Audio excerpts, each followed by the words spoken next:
Okay, everybody, we're going to go ahead and get started. We're going to kick off our evening program, and as we do, I have a couple of announcements to make as has become per custom. First of all, we have an additional special guest with us tonight, and that person is sitting right down here, Richard Gibbons from Houston, Audubon. Richard, can you stand up for a second? And I want to say a couple of words about Richard and also the Houston Audubon Society. We have known Richard for a number of years. Richard carries the reputation of being a first-rate conservationist, and he is currently the Director of Conservation at Houston Audubon, which means that he has a real role in overseeing these sanctuaries that we visit. And on that note, what I would like to emphasize about Houston Audubon, for those of you who don't know about it, Houston Audubon is perhaps the finest practitioner in our Audubon system of conservation through land acquisition. The High Island sanctuaries, other sanctuaries on the Bolivar Peninsula. There are there's a network of coastal sanctuaries, and there's other sanctuaries inland, and so it really is a fine organization. And this takes me back to what I mentioned on the first night about your patch. The blue-winged warbler patch that you've been carrying with you. And those patches, as we've talked about, they're a season pass that we paid for as part of your tour fee. And at Vent, when we can, where we can, we try to support conservation. We always wish we could do more. But the funds from those patches, a lot of it goes to maintain and manage those sanctuaries. Your presence here at this event resulted in $3,750 going towards the maintenance of the High Island Sanctuary. So we're really proud of that, and we're glad to have Richard with us tonight. So thank you. A couple of other things here. Some of you may know the name Ted Parker. Ted Parker has the reputation of perhaps the finest, or certainly one of the finest neotropical ornithologists ever. Ted was killed in a plane crash, unfortunately, back in 1993. One of our event participants, Greg Gorton, is writing a book about Ted Parker. Greg, if you could just stand up for a second so people can see you. Greg has requested that if there's anybody here, some of our longtime travelers who knew Ted or perhaps traveled with him back in the 80s, if you could just maybe spend a few minutes, hang around for a few minutes after tonight's event. Greg will be here and visit with Greg. As I say, he's writing a book, and any additional information he can get would be great. Okay, finally, since Monday's rain out, basically, of the Zone 4 field trip, we've had some good luck the last couple days. That first day, the field trip groups that were affected by this were the tanagers and the buntings. We are looking at a possibility of trying to get some of you who are interested up there tomorrow to have a second crack at those birds up there. And so at this time, all I want to say is, if you are interested, if you are a tanager or a bunting, and if you are interested in going back up there to try to see these birds, please come see us. Please stay a few minutes after the event, after the presentation tonight, and we need to get a head count and see what we can do to make this happen logistically. And that's all that I have. As we prepare for tonight's keynote presentation, I'll ask Victor Emanuel to come up to the podium here to introduce our speaker.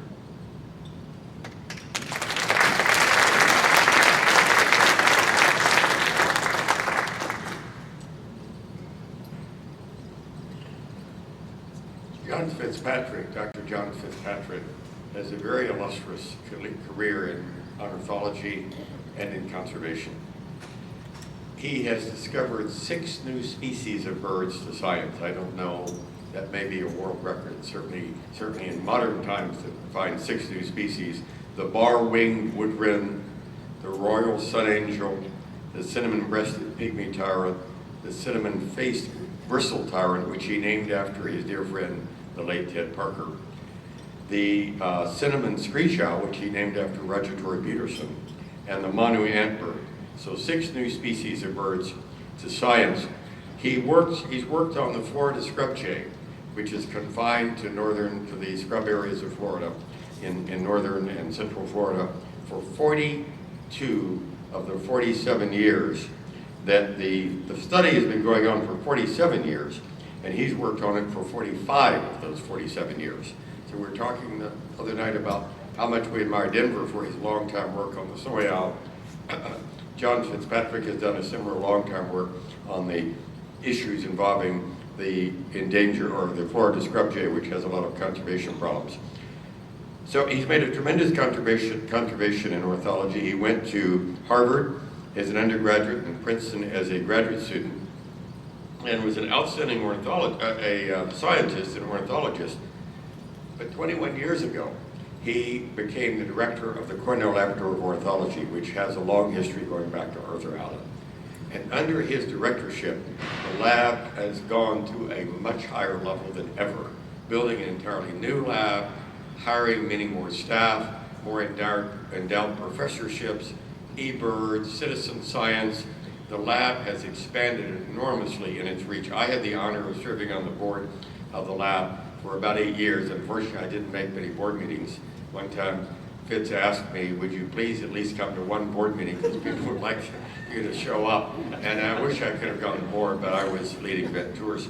But he has made a tremendous contribution to ornithology, both through his work as an ornithologist, but particularly to the lab, which has become the most important organization in the world supporting ornithological research, and particularly at a time when a lot of the money in science goes for molecular research, for medicine, all of which is very important, but not much money is going for field work and animals and science involving animals.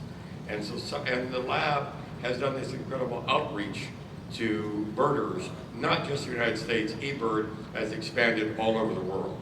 And we go back a long, long way. The first time I heard about Dr. Fitzpatrick, Fitz, was from my dear friend Ted Parker, because we were leading a tour in the Explorer's Inn, and Ted saw a little flycatcher called then the white-cheeked tody flycatcher. It was only known from one netted specimen of a female. It had never been seen in the wild, only in a net, about 20 or 30 years earlier.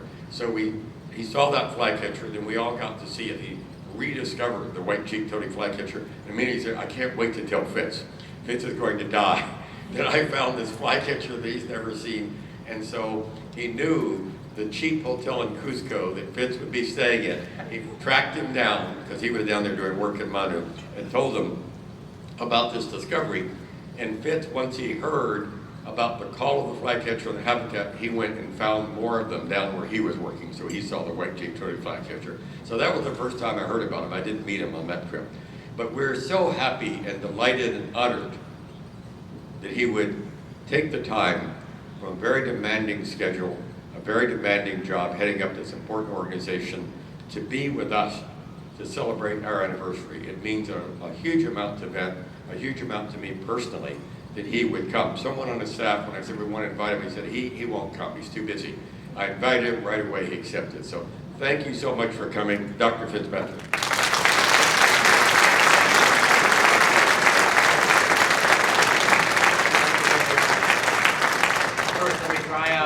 Does this sound all right? Good. I'm going to turn this off so we don't get feedback. Real pleasure, real honor to be here. I love Texas. I come to Texas a lot, and I've been in this part of Texas only a few times, so it's terrific to come to meet all of you, to meet new friends, to see a few old friends, and in particular to honor Victor, who means much more than you might know to not just the foundations of ecotourism worldwide, but also to ornithology itself in many respects. And I'll explain that. I'll come back to this theme in a second. I hope I'll convince you of that by the end of the few minutes tonight. But I want to acknowledge this individual who's now been mentioned a couple different times. That is Ted Parker. Some of you, a number of you knew him. I suspect a few of you did have the chance to travel with Ted. And I first met Victor. I had, of course, known of Victor mainly from Ted, frankly, for a number of years. But I first met Victor, I'm sorry to say, at the memorial service for Ted Parker in 1993 in Washington, D.C. When we, together, along with a number of other people, sang words in grief and shock at the loss of this amazing individual, recognized that meant that every one of us had to work all that much harder in our lives to try to make up for the fact that the world would no longer have this then 40-year-old, brilliant, competitive, fun, amazing gear guy. Well, how did Ted get to be as good as he got? By the time he died, age 40, 1993, he had been a lot of places. He'd been a lot of places with LSU during a period of time when he was a student. He discovered about himself that he wasn't really fundamentally built to be a student. He was built to be a birder, and he was built to be a recordist, a listener to nature, and he was built to talk to people about it. And he talked to everybody he could possibly talk to about it, on tours and in the halls of government. And he got to some of the great places, and he got to begin to listen. Ted always listened to things in nature and made comparisons with other places that he'd been, with other species that he knew. He was putting these things together, and he got to these places because he became a bird tour leader. And Victor had the enormous vision, as he has today, to hire the very best in this business and to treat them well. And the very foundations 40 years ago of Victor's company were really the beginnings of the opportunities that many people who became professional ornithologists, Steve Hilty, took advantage of, to be able to get to places, to see places, and even when you're leading a bird tour, you're paying attention and you're learning and you're assimilating and you're putting things together. And ultimately, many of them go on to grad school, as I have had the good fortune of several different times to train students that became scientists by becoming bird tour leaders first. So after 40 years, it's an honor for me to take my hat off to Victor for the huge contributions that your company has made to the lives of so many, must be thousands now of people, and also to the science of ornithology.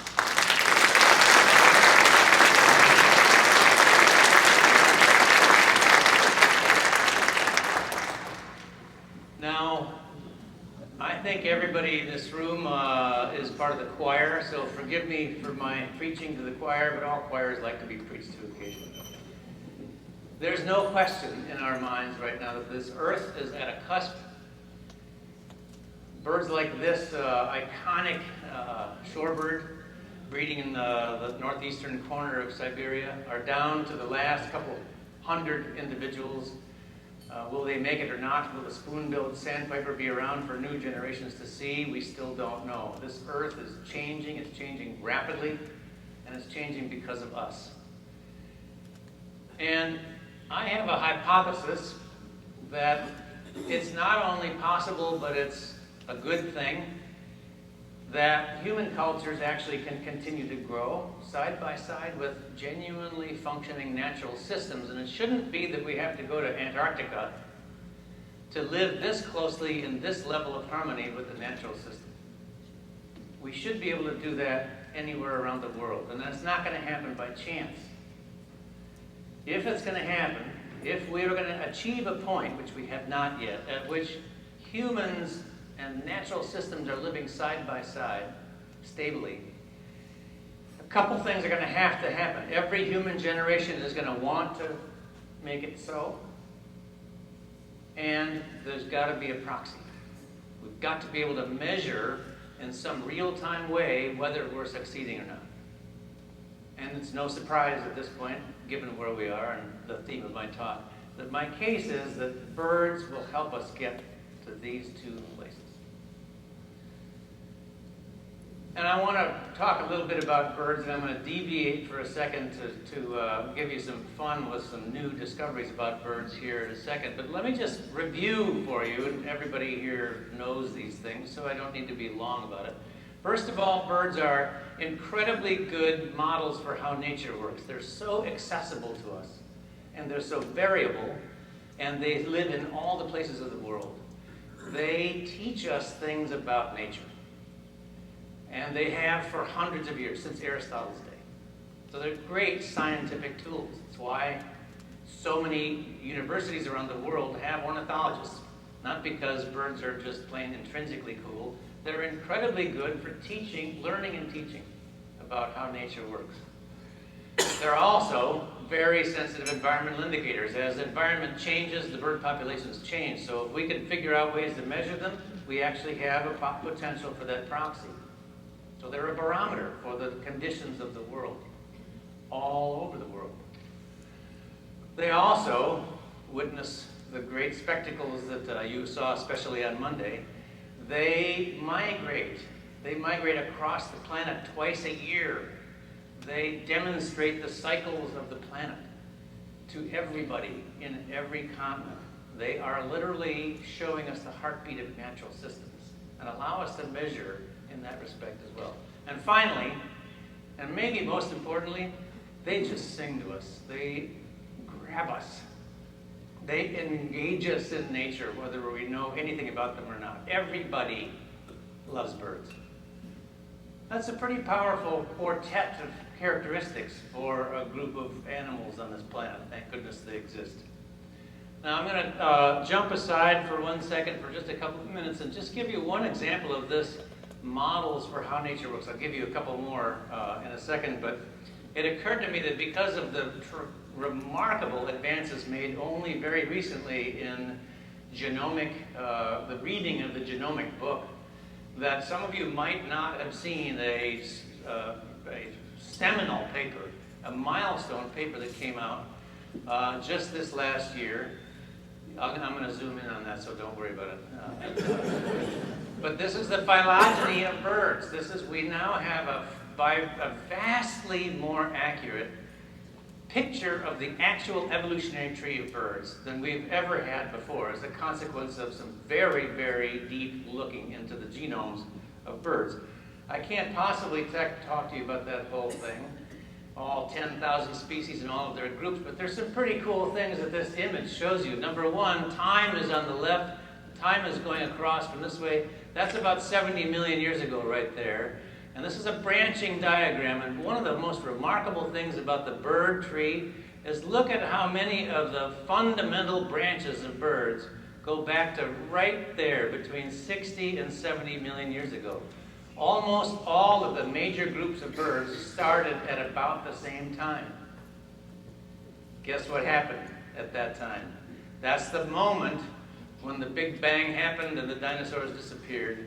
That's the turnover from the era of the reptiles ruling the world to suddenly the freedom to explore these niches that mammals and birds got to explore. And lo and behold, the phylogenetic tree shows that exact thing perfectly. It's just remarkably well. Now, if you zoom in on this thing, and I'm not going to go into detail on this, but there's a couple of pretty cool things in there. Number one, the taxonomists had always suspected that this group of things like ostriches and kiwis were the most primitive living birds. They still are. We still believe that. But what's right there with them are the chickens and the ducks. So when you see a pheasant, a quail, a goose, a duck, you're looking at a very ancient group of birds compared to all the rest of the birds. Those go way back to before the dinosaurs disappeared.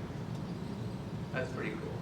Every time you see a duck, you're looking at something that goes way back in time. Another thing that this tree shows us is that the 20 or so big orders of birds actually lump into a couple of fairly intuitively natural groups. I'll just point out specifically that it turns out that all of the groups of birds that are basically aquatic in one way or another are in the same group. They all came from a common origin. This goes from flamingos and sandpipers and skimmers and penguins and loons and grebes and cormorants and herons. All those things are all in one group. They all came from the same origin. Pretty neat. I'm going to just go to one more thing, and that is the songbirds. Oh, by the way, some of you had lucky enough to travel to South America and see hoatzins. Raise your hand if you've seen a hoatzin. Look at this. This is a Victor Emmanuel group. Holy mackerel. Raise your hand if you've not yet seen a hoatzin. Okay, you got some more to go, Victor. Well, those of you who've seen it know that is a really wildly bizarre bird, and it has been confusing forever about what the hell a hoatzin is. It's been put in about 8 different orders. Well, no wonder.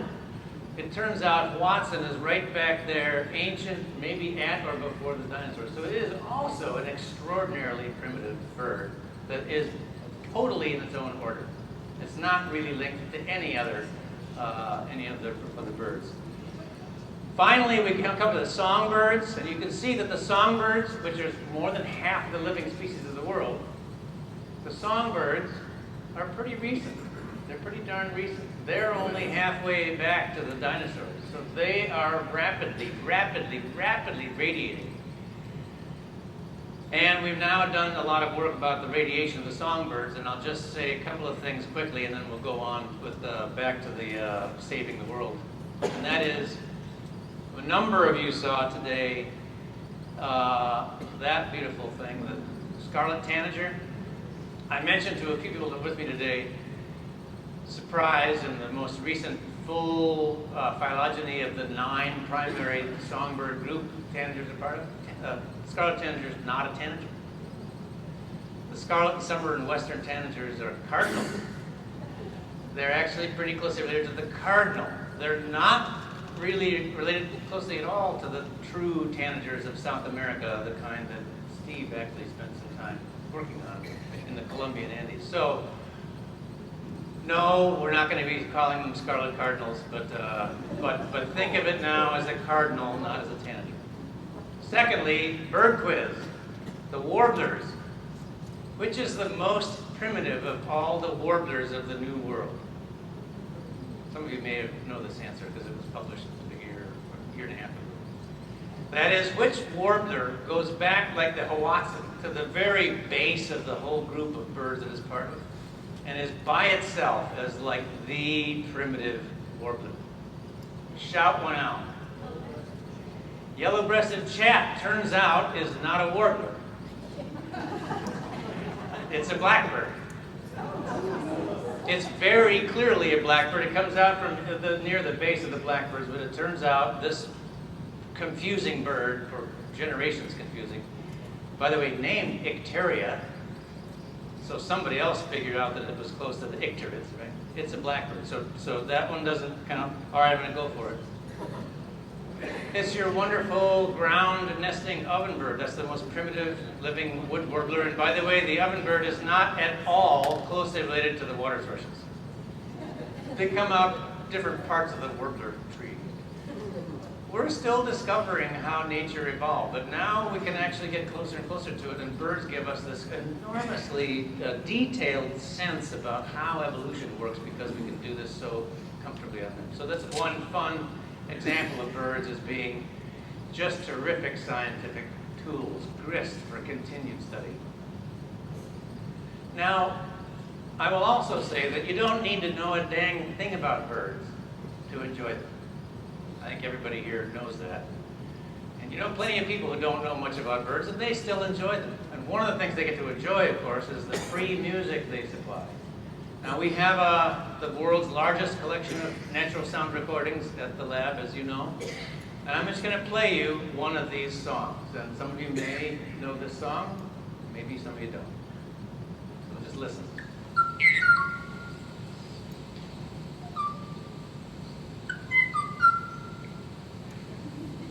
It's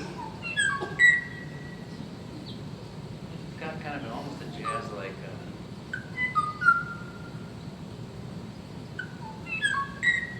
Imagine the privilege we all have, wherever we are in the world, to walk by a woods, hear these things. You don't need to know a dang thing about birds to enjoy that.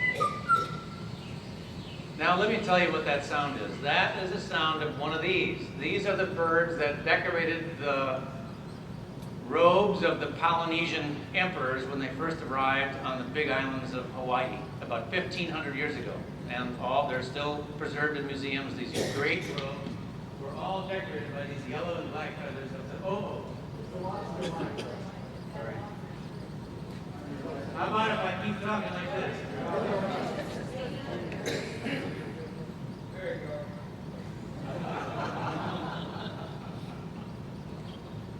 Every one of the big islands of the Hawaiian chain had an oboe. And by the end of the 19th century, 4 of the 5 of them were extinct. And what you just heard was the last of them, the Hawaii oboe, which survived into the 20th century. And it was the recording was made on the top of the mountain of Hawaii in the Alakai Swamp by Thane Pratt in the 70s. And what you heard there was, in fact, the last oboe. This bird itself had been thought to have gone extinct. And then it was rediscovered to some great joy. Got a recording of it. But this bird was a duetter. So what you're hearing is a male responding to Thane's playback, thinking he found a female. So it's coming back and singing, trying to elicit the song back from its potential mate. And it was the only bird left of this species. So let's hear it again.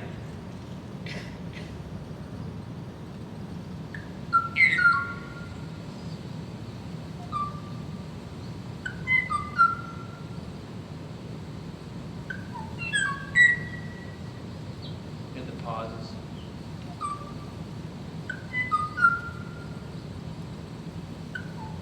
You'll never hear that song. We'll never hear that song again.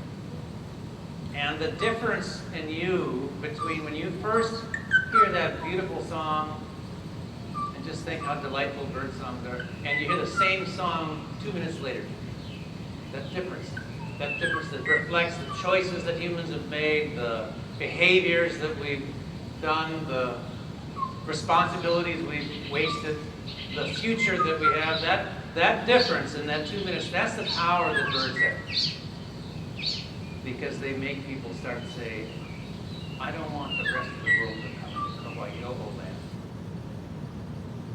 When we see pictures of, by the way, this is a good bird quiz for Victor Manuel. This picture was taken in Ithaca, New York, now about 12 years ago. What is it?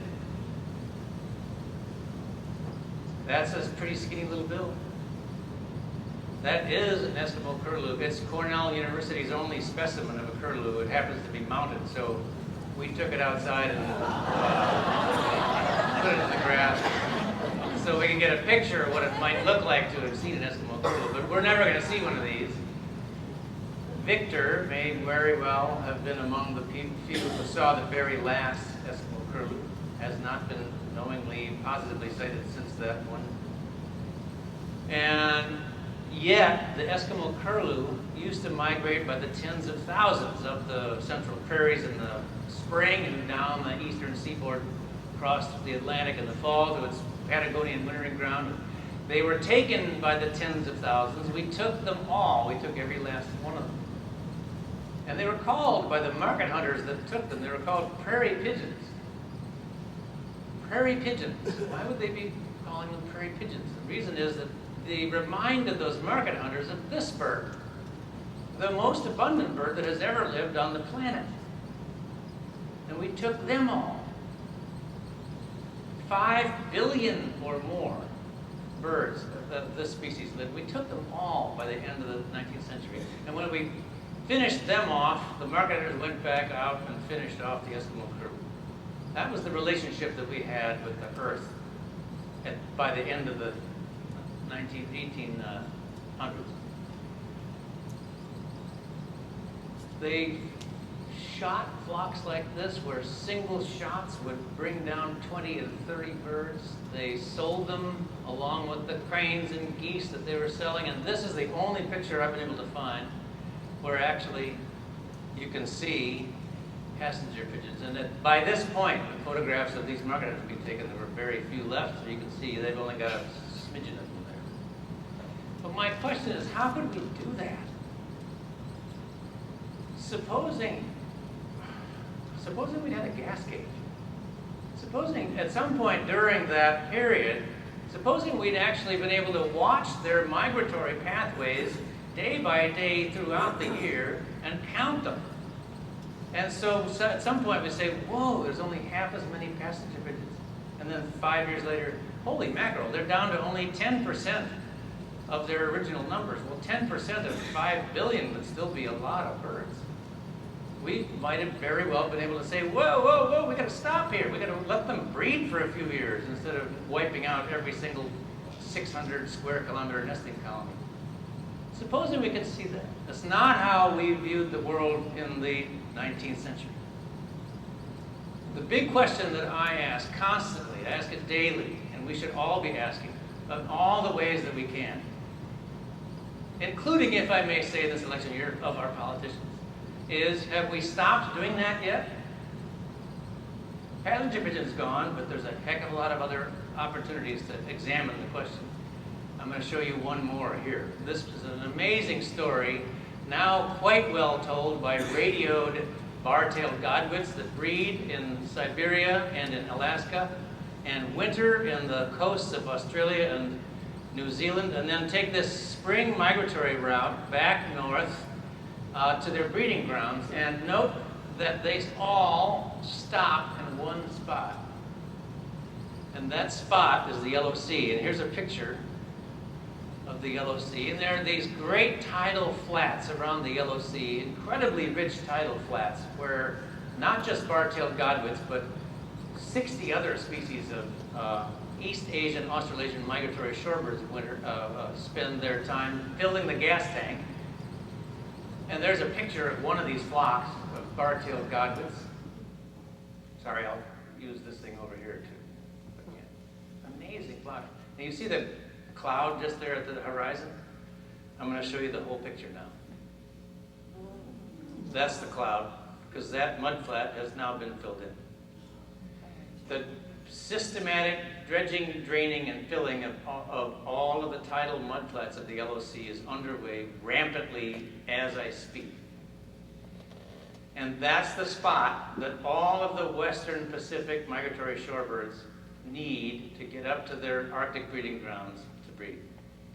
The single most urgent bird conservation issue on planet Earth today is that we are watching passenger pigeon all over again, sorry. We're watching passenger pigeons happening all over again. And the question is, are we going to be able to stop this in time? And by we, I don't mean you and I mean the planet, the whole planet.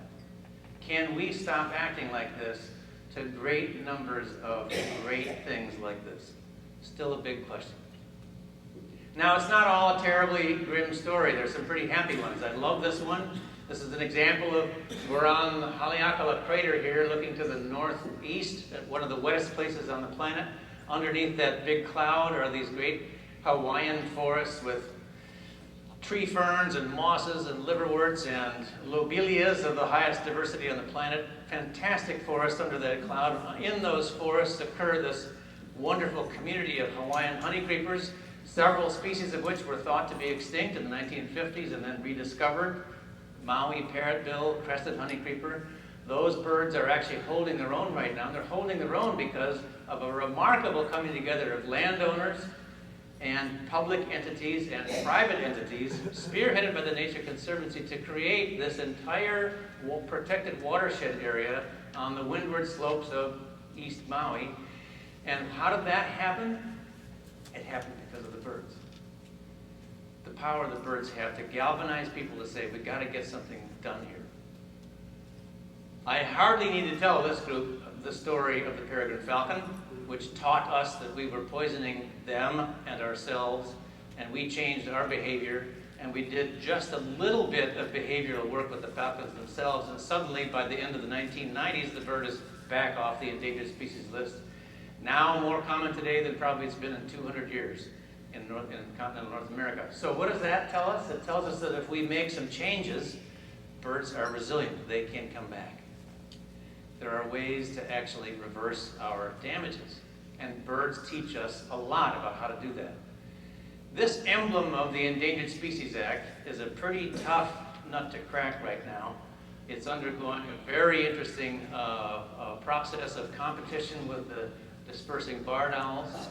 But I want to make a more general point about the Endangered Species Act using this poster child for the Act.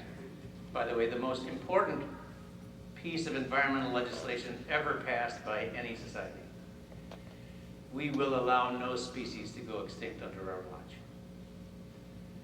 Well, the point I want to make about this is that that's the picture you should be seeing when somebody shows you a picture of the spotted owl. There it is. That shows you what the spotted owl really is. The spotted owl is a beacon of a whole ecosystem. And it's the ecosystem that the Act was actually created to protect. And if you don't believe me, read the Act. It's written right in the words. The purpose of the Act is to protect the ecosystems upon which endangered species depend. Amazing. Congress wrote this. President signed it. It's law today. The purpose of the Endangered Species Act is to protect the ecosystems. The species itself is simply a beacon of what is underneath it. And our job is to protect what's underneath it. Now I want to ask a question. How the heck did this act get passed? Who signed it? First of all, let's pay homage. We were at several of us were at National Wildlife Refuges today. Tip our hat to the hero of our presidency who invented the idea of National Wildlife Refuges, who actually formalized the idea that the federal government has a role in protecting the natural resources of the country. Teddy Roosevelt, bar none, the hero of the environmental world from the standpoint of our presidents. Number two, now, I was a college student during his presidency, and I can tell you, we loathed this guy. Loathed him. And yet, I have to acknowledge, in this part of my life, and have for a number of years, that he signed the Endangered Species Act, he signed the Clean Water Act, he signed the Clean Air Act, he brought NEPA process into existence, he created the EPA. He rivals Roosevelt for having established the backbone of what we regard today as our conservation, as our federally mandated conservation of natural resources. Why did he do that? The answer might amaze you, because he told his chief domestic advisor, John, I don't know anything about the environment. But guess what? John Ehrlichman, Nixon's chief domestic advisor, Watergate villain, and did time for it, was a bird watcher. He was an Eagle Scout, an avid outdoorsman, an inveterate camper, and a very active birder. And he saw, as Earth Day 1970 and as the environmental movement was beginning to gain some traction, he saw an opportunity to work with agencies. And basically, if the Congress had passed it, he could guarantee that Nixon would sign it. The power of an individual, but also the power of birds. Amazing story. Now let's turn away from the Endangered Species Act and think about the kinds of birds that we typically see. For example, a wood thrush was seen in the Smith Woods today. How are these guys doing? Not too well. Wood thrush is actually on a steady decline. That's been a steady decline since the 1960s. It's still pretty common, but it's not stopping the decline. Something is going on systemically with this bird that we have an opportunity to pay attention to before it becomes a Kauai-o. And there are a number of other examples like this. The two meadowlarks, rapidly declining right now. Rusty blackbird, a catastrophic decline since the 1950s. Cerulean warbler and certain other species of New World warblers. So we have out there across the land a bunch of birds that are singing to us about something's going wrong. And here's a bird quiz, if you haven't seen this before. This is a widespread species. These are data from the Christmas bird count analyzed by John Sauer. And where you see red, you see the population significantly declining. It's one of the most rapidly declining birds in the U.S. The little blue spots are where it's stable or increasing as of the last analysis. Anybody know what that is? One of you asked me about this bird, so it must be leaking out that I talk about it. This is a pretty common woodpecker, right? Northern flicker, one of the most rapidly declining birds. There are now only about between a quarter and a third as many as there were by the end of the 1960s. Yet, we don't talk about the flicker. What's happening to the flicker? Well, it's probably a combination of things, but nobody's really analyzed this decline yet. Might have to do with starlings, might have to do with lawn chemicals, might have to do with the fact that we all hate dead trees. And flicker's a dead tree specialist. We take down dead trees. After nature is disturbed, we harvest them. After a tree is dying in your lot, you pull it out. The unsightly. We don't like disturbance in nature. And I'm going to tell you a little story about disturbance and use it to get back to the bigger picture of birds saving the world. And I'm doing this as a clever trick to be able to talk about my long-term study of Florida scrub jays for a few slides. And the Florida scrub jay has a lot to do with this thing. Anybody here from Florida? Anybody here a Florida native? 1, 2, 3. Most people moved to Florida. A few people were from Florida. If you're from Florida, if you spend summers in Florida, you take this seriously. Because more people are killed by lightning in Florida than the rest of the country put together. About 100 a year. Because of the summer convective thunderstorms on that subtropical. There actually is the, you can see the bullseye in lightning strike frequency. About 50 ground flashes per square mile per year in the central Florida peninsula. Well, what happens when you have that much lightning? We know darn well. We get ignition. And we've gotten ignition in the Florida peninsula since the Miocene. Because there's been a Florida peninsula for about 30 million years in one form or another. So anything that lives out in the Florida peninsula better have some way, ecologically and evolutionarily, to deal with fire. Because it's gonna burn. And in Florida, we have this one particular landscape that has grown on the sand ridges that were deposited as the sea levels rose in previous eras. And there's a signature bird that's limited to those sand ridges, the oak ridges. That's the Florida scrub jay. And we've been studying this bird over the last 45 years. You can see in red, dark red, its current remaining range. Now down to something we estimate by 2016, that number has dipped below 5,000 at this point. It's rapidly declining. It's getting worse and worse and worse. And we've been studying it at this wonderful place called Archbold Biological Station. If you've never been there, put that on your bucket list. It's an amazing spot to go. And out there in the scrub west of the main building is where the scrub jays live at Archbold. This next picture shows you the main building. Oops, no. It shows you that we get to study these birds at ridiculously close range, where they're tamed. This is my wife Molly with one of our study animals on her head.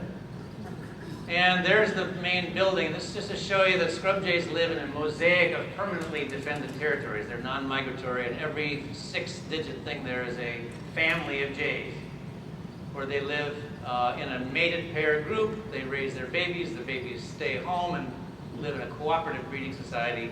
And some other lecture with you will talk about that, because it's pretty cool. But here I want to talk to you about the fact that the jay is going extinct.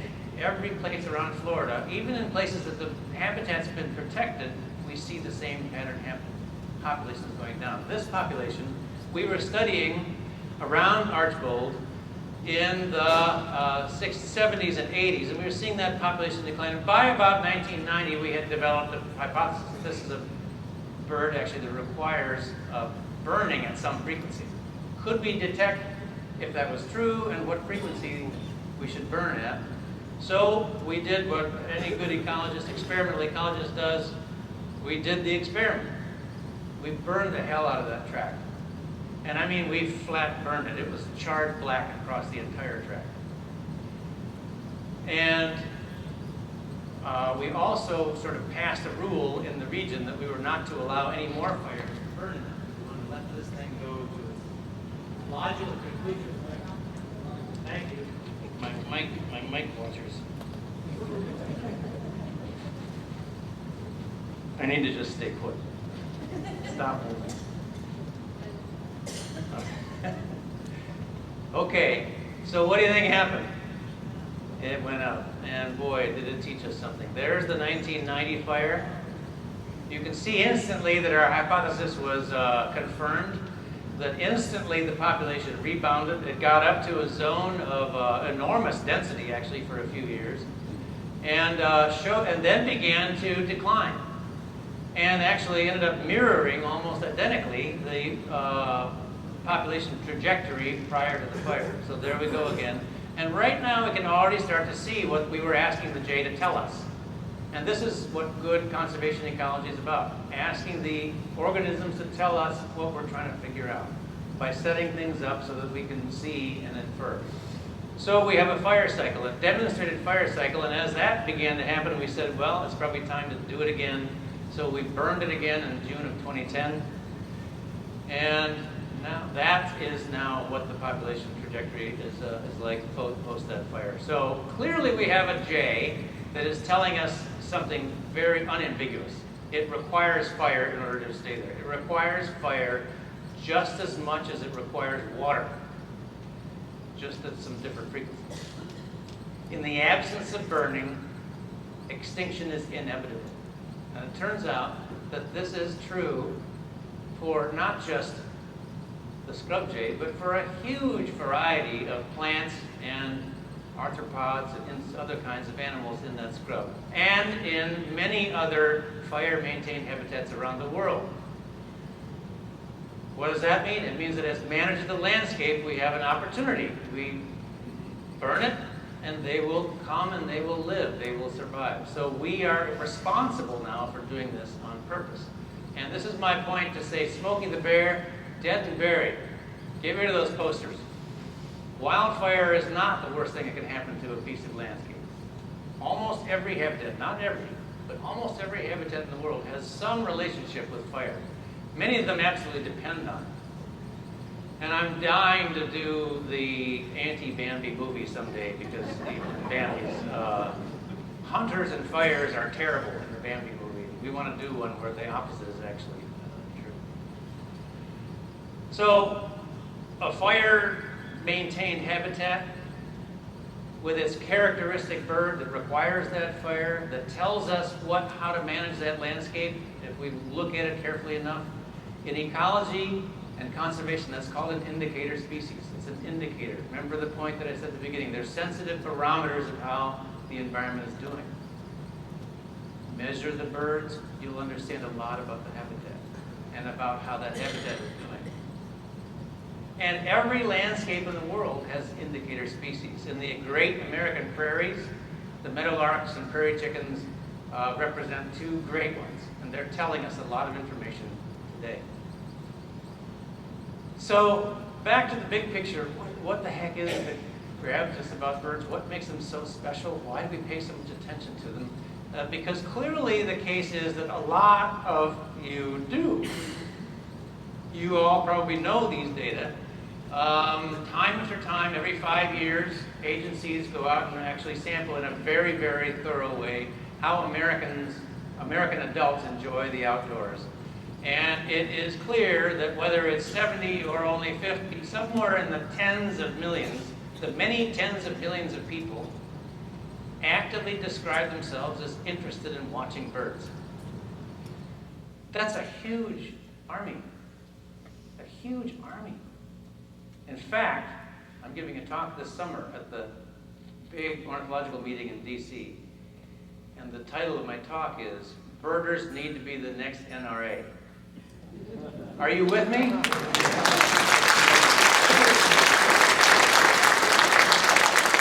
going to be working on that, so help me out. That's a lot of people, millions of people watching birds and having fun with it. What about if we can turn those sensors that you've got, the brain and the eyes, into information? And that's the rest of the talk. It's why there's the Cornell Laboratory of Ornithology at this point. This cool place, founded 100 years ago by Arthur Allen when he first became a professor at Cornell, now has a very simple 17-word mission. And the mission is not action about birds, the mission is action about the earth.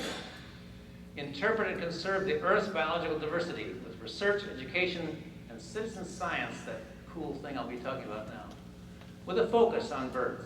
So we also work on whales and elephants and lemurs and other things. And at the lab at this point, by 2016, it's a pretty big place, 200 people with 12 different active programs, and I'm not going to talk to you about those programs. I just want to emphasize that it's quite a varied place, working in a wide variety of places in which birds can make a difference in the world. I felt that one. Mic down.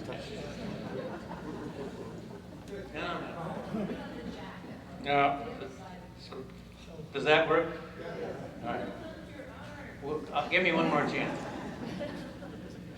What we're really going to focus on today is this sort of core area within the lab in which we're working in the citizen science arena in a variety of contexts. And it has lots of forms. We work with classrooms trying to teach teachers how to use birds to do the STEM areas of elementary and middle school education. We're working in inner cities, particularly focusing on Latino communities, trying to invent ways or establish ways in which those communities can become more connected with nature, using birds as the tool. We're really pioneering lots of ways of using live TV in the nests of birds. I'll just mention this was one of our very first and still one of my favorite examples. The camera we put into the nest box is still there today in central Texas, in which we learned, and barn owl experts, I dare say maybe even Denver himself, learned that barn owls do it every night. Every night. Many times a night. They do it before the eggs are laid, they do it after the eggs hatch, they do it all the while they're raising those chicks in the nest. Every night, Daddy brings in the rat, they go to it, and they enjoy it. There's a picture of the first egg laid this last year near Italy, Texas. Well, we started experimenting in the 1990s with the idea that we could engage citizens in mapping birds, and we were quite successful with that in a couple of different cases. I'll just show you one example, the cerulean warbler, in which we learned that if you get a citizen army beginning to be asking a question like this about a declining species, the mere process of asking the question puts magnifying glasses on places, which then cause organizations like Houston Audubon and others to start acting because they now suddenly know where their place fits in the grand scheme of things. Time after time now, we're seeing that process. And so we tried this experiment in the late 1990s. Could we start using this new thing called the internet to get people to put some observations in, to make checklists and send them to us? So we tried this one, and sure enough, it worked. First ones, I think we had 14,000 checklists. And this last one, we had over 160,000 checklists, representing almost 5,700 species of birds from all over the world, just over a 4-day weekend in February. We chose February in part because that's when the north temperate birds get to their southernmost point and begin to turn around. Migration is almost continuous. They get to the southern point and start sloshing back north. And lo and behold, just over a 4-day weekend, we can start learning a lot of information. And I want to give just one example. Several of us have been talking about the Eurasian collared dove. And I'll just show you a couple of great backyard bird count maps, beginning in 1999, where the bird was pretty much limited to Florida and a few adjacent counties of those surrounding states. By 2005, it was clearly pretty darn common here and all the way up into the western prairie. Now just watch the next progression of years over 4-day weekends, that's all, just the 4-day weekend snapshots. 06, focus on the west and the prairies. 07, 08, 09, 2010. By 2011, it's up in Alaska. And by the way, this is in February. So the point we can talk about Eurasian colored dove biology, but that's not my point. My point is information. 4-day weekend. Look at the tremendous amount of information we have about a very interesting bird just over that 4-day weekend for people willing to put a little time in and tell us what they saw. That told us that we were on the threshold, that Earth is on the threshold of something brand new. What about the idea of making great backyard bird counts for every day of the year? And that's where eBird came from. The idea that we could construct a program that was good enough, robust enough, adaptable enough to fit the needs of birders, to give birders what they want, and also, in so doing, supply the kind of information that would allow us to gather a lot, where we commit to archiving it forever, so that 100 years from now, people will be able to say how many wood thrushes were migrating through Texas in the spring. And to disseminate it back to the public in a variety of ways, some of which I'm about to illustrate to you. All of this with the grand idea that this kind of knowledge in this level of detail will allow us to figure out how to live side by side with natural systems on the Earth, i.e. protect places and their systems. We can get enough information, we can turn it back around and use it to understand how we're related to the Earth. And that's the hypothesis of eBird. To do that requires building tools that do what you wish you could do in your own backyard. And this example is just from my backyard. I happen to be deeply fascinated with sparrows. And I just popped in and tracked for my yard the arrival and abundance of 4 different species of sparrows. That's January 1st here. That's where tree sparrow is abundant, finally disappears entirely, comes back fairly late compared to juncos, white-throats, and fox sparrows, and so on. But I can play anything I want with my yard and just see what the patterns are through time. So can you. We can pop in and say, instead of calling Denver, we can say, where can I find my snowy owl this year? I'm dying to see a snowy owl. And I did this a few weeks ago, popped in around Ithaca, and there were the 2016 snowy owls in the month of February in Ithaca, and sure enough, we could take somebody up there and see that pair of snowy owls there. I didn't know where they were. eBird let me. You can do that anywhere in the world. I've gotten now some light birds by popping into the eBird checklist. By the way, you can pop in now to that checklist and say, look, there's a few of them that have pictures that have been sent in with them. We just put that addition into there, and there's a picture of that bird that we saw on that particular checklist.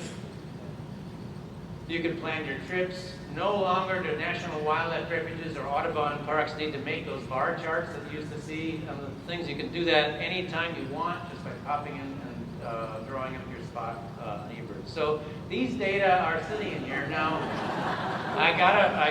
you cannot talk about eBird. You can't talk about eBird without answering the question, how do you know that those aren't all crap, those data? What about the data that come in that are just, are kind of are baloney? And we've worked on that from the beginning, namely a very detailed system of filters for individual locations.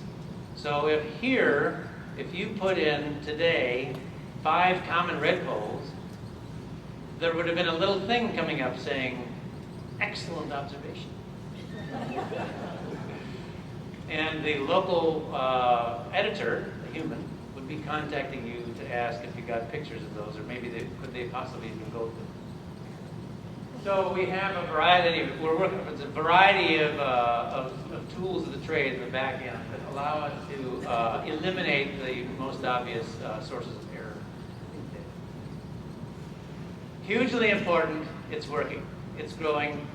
It's now growing 35% annually and has been steadily since 2002. And so we're now getting on the order of 500 to 750,000 checklists a month from all over the planet.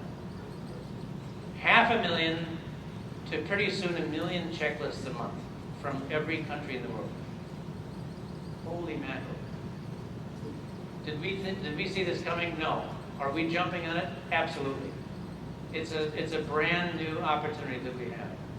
And this opportunity, because of the scale of the data, gets us into the realm of working in the high-performance computation and machine learning area, to be able to combine the observational data,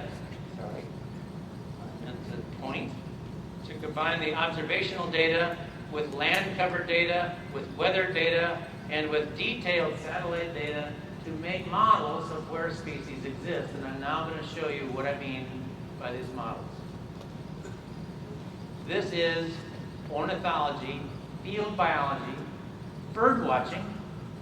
This is plain old bird watching entering the era of big data science. And I'm going to illustrate it. We saw one of these today. And if you, up until now, if you open your field guides, or you go into BNA, or you go into any source of information and ask, where do prothonotary warblers breed?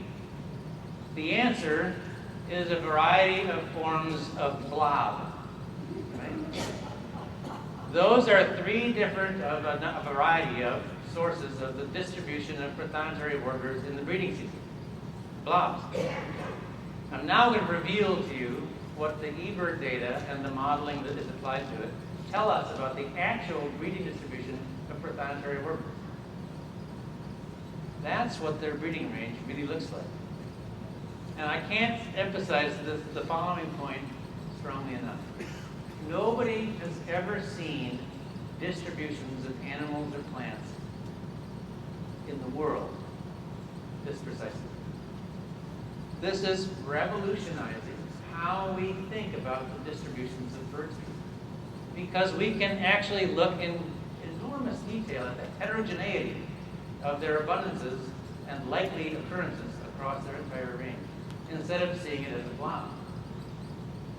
So you can obviously see, and now I think because you are already an educated audience, you're beginning to make the connection to conservation, because with maps like this, you can start saying, whoa, if I'm interested in doing something to keep the prothonotary from going down, I can see some of the places very, very clearly that make the most sense to be working on. So now I want to talk about this as a year-round cycle, because what we're working on now, where we're moving in avian ecology, is to be thinking about things at the annual cycle, at the full life cycle of the species. And so it makes sense if we have these data, let's plot these at the full life cycle of the species. And so we can see a distribution like, oh, I put this in as a bird quiz. This is a wintering bird, North American breeding bird, and that's its winter distribution. Any guesses? Catbird is not a bad guess, actually. There's a lot of catbirds down in here in the wintertime, so but that's quite a good guess. I'm not sure about that. Anyway, it's tree swallow. And now watch its annual cycle.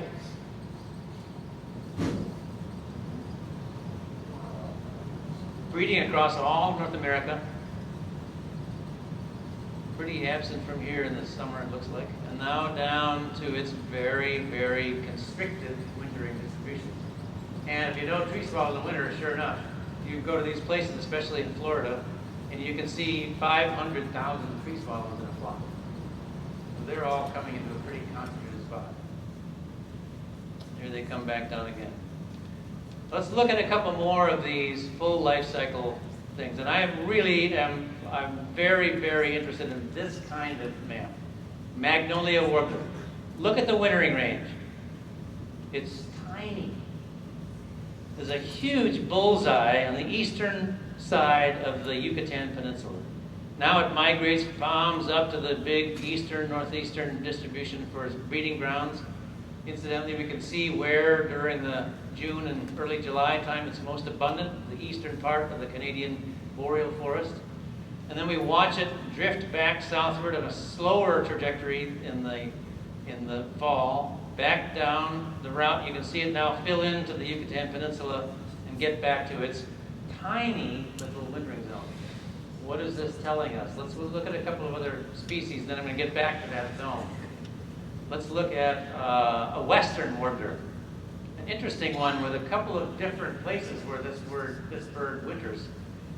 There's this little population in the southern Mexican Guatemalan area, and there's a lingering population in California. Here it is zooming up the western mountains to its breeding ground. Where did these data come from? They came from you.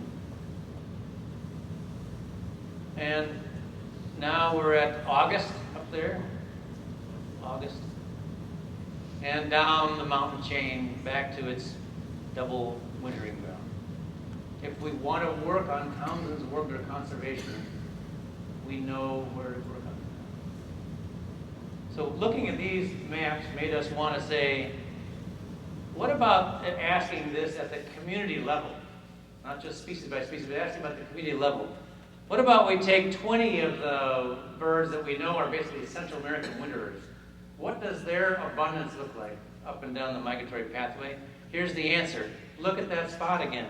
Those 20 species, turns out they're all focused on that one zone there in the eastern Yucatan Peninsula. Where you see bright there, you're now looking at species count. That's 17 species breeding together at the same spot.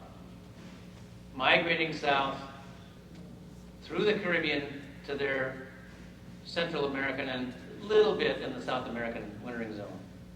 So you can see, getting to see that we are now being able to focus them pretty finely on where these birds, where we would pay attention if we want to work on the conservation of these birds.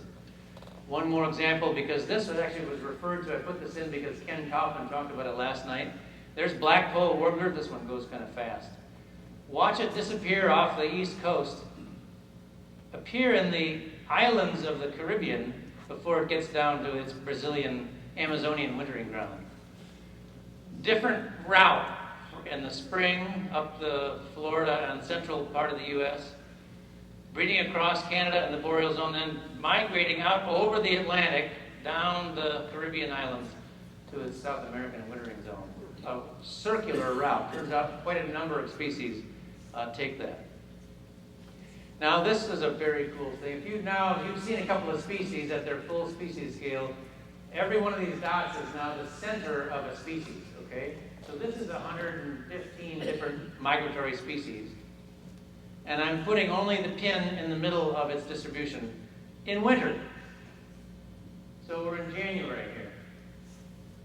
We're in January. Now I'm going to show you the annual cycle for that entire community of migratory birds, following only their centroids. Here they go. And we'll go this day by day. Already in January, the southernmost are moving northward. Look at the role of the Caribbean and the Texas coast by April. And there they go to their breeding grounds. And watch how little time they spend stationary. They're moving already by July. Back down. Watch the slightly more easterly flow of the fall movement. Back down into the South American wintering zones.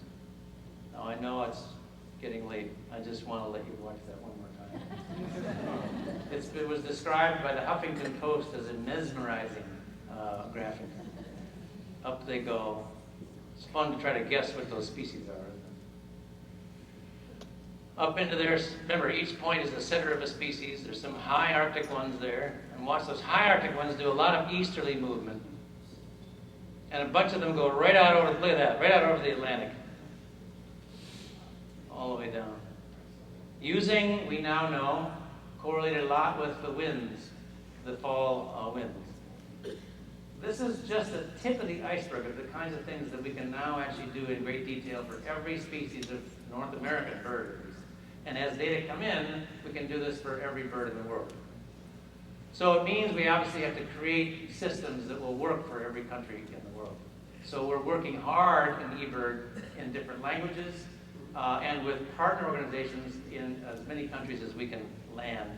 We're working with government agencies to use eBird data for generating conservation policies on public lands and on private lands through these State of the Birds reports that the lab and Audubon and ABC put together every year. We're working with the Nature Conservancy in projects like this amazing one in California, where they're looking at wetlands and they're looking at using a couple of indicator species like pintails. And what we're going to watch here is the filling up of the Central Valley with pintails as the migratory season goes by. These are eBird model data. And you can see the concentrations that develop as the pintails fill in. And many of those concentrations do not coincide with where there are refuges. So the Conservancy is working with rice farmers in specific spots to be able to flood those fields in places that will be servicing the waterfowl and the shorebirds. Well, I'm going to conclude with the general point that when we bird, I've been birding since I was 6, and I know as well as everyone here that the really fun thing is to find the brown booby out at the refuge that belonged out at sea. But the honest fact is, I want to just remind you and encourage you that, in fact, the common birds are the ones that are telling us the most. A checklist that is filled with nothing but common birds, put in a space with its given effort and the total list and numbers of species, is an enormously valuable piece of data that will live forever now. And it's beginning to be the fact that with the hundreds of thousands, actually hundreds of millions of observations we're getting, we're going to have enough information that will allow us to begin to actually talk about keeping these common birds common. That looks like a map of the world, but it's actually a map of eBird localities as of a few weeks ago. Still some white zones out there. Sahara looks a little grim. It is a little grim out there, right? Although there's this one intrepid person that went all the way through the Sahara and made eBird lists all the way through. But that represents about 3 million locations, over 300 million observations, and an enormous amount of investment in knowing something about the Earth that we didn't know before. And that's the ultimate point. We can start using this information. We can start using your hobby and your passion to look at your place, your patch. It doesn't need to be a trip to the tropics. It can be a trip out to your backyard. This happens to be my backyard. From my deck, Molly and I get to look across the hills there at Ithaca in the fall and in the winter. But I want you to look at this and not look at it as my place. You can even close your eyes and look and think, just think about your place, because every one of you has a place. Some of you are fortunate to have a few places. By knowing your place, by watching your place, and by putting data in on your place, you and everybody else around the world, we suddenly are on the brink of being able to have a real-time measurement of how the habitats of the world are doing and what we might be able to do to keep those habitats at their stable point. And that's my point. That's my overall point. And birds, along with the internet, the most important invention since the wheel.